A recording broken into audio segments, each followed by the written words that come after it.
मस्साजोगचे सरपंच संतोष देशमुख हत्या प्रकरणाने संपूर्ण राज्यात राजकीय आणि सामाजिक वातावरण तापलेले आहे। राज्याचे अन्न पुरवठा मंत्री धनंजय मुंडे यांचे निकटवर्तीय समजले जाणाऱ्या वाल्मिक कराडावर मकोका अंतर्गत गुन्हा दाखल करून न्यायालयीन कोठडीत सुनावण्यात आल्यानंतर परळीसह शहरात मोठा गदारोळ उडाला होता।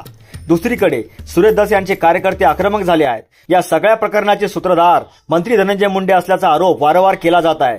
दरम्यान 12 ज्योतिर्लिंगापैकी एक असणाऱ्या परळी वैजनाथच्या दर्शनासाठी मंत्री धनंजय मुंडे आज परळीत दाखल झाले होते। परळी वैजनाथाच्या मंदिरात पूजा केल्यानंतर ते परळीतील त्यांच्या जगनमित्र या कार्यालयात बसणार आहेत।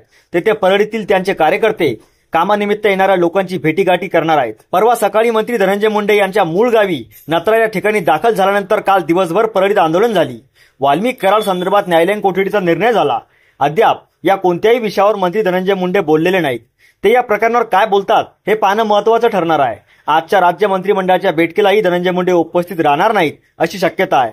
आज दिवसभर परळी शहरात ते उपस्थित असतील अशी माहिती सूत्रांनी दिली आहे। मकोका अंतर्गत गुन्हा दाखल झालेल्या आणि न्यायालयीन कोठडीत असलेल्या वाल्मिक कराड यांच्यामुळे धनंजय मुंडे यांची कोंडी झाल्याचा राजकीय वर्तुळात चर्चा सुरू आहे।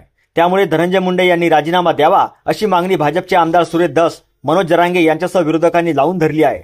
वाल्मिक कराड यांच्या विरुद्ध संतोष देशमुख हत्या प्रकरणात सहभागी असल्याचे ठोस पुरावे समोर आल्याने ही मागणी आणखी तीव्र होण्याची शक्यता आहे।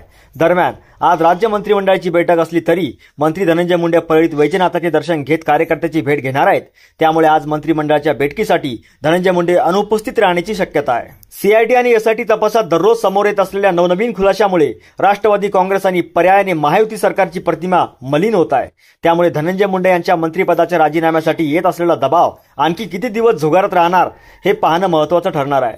दरम्यान परळीत आंदोलनाच्या वातावरणात मंत्री धनंजय मुंडे यांनी परळीत 12 ज्योतिर्लिंगापैकी असणाऱ्या परळी वैजनाथाचे दर्शन घेत वैजनाथाची पूजा घातली। त्यानंतर ते कार्यालयात जाऊन कार्यकर्त्यासह लोकांची भेटीसाठी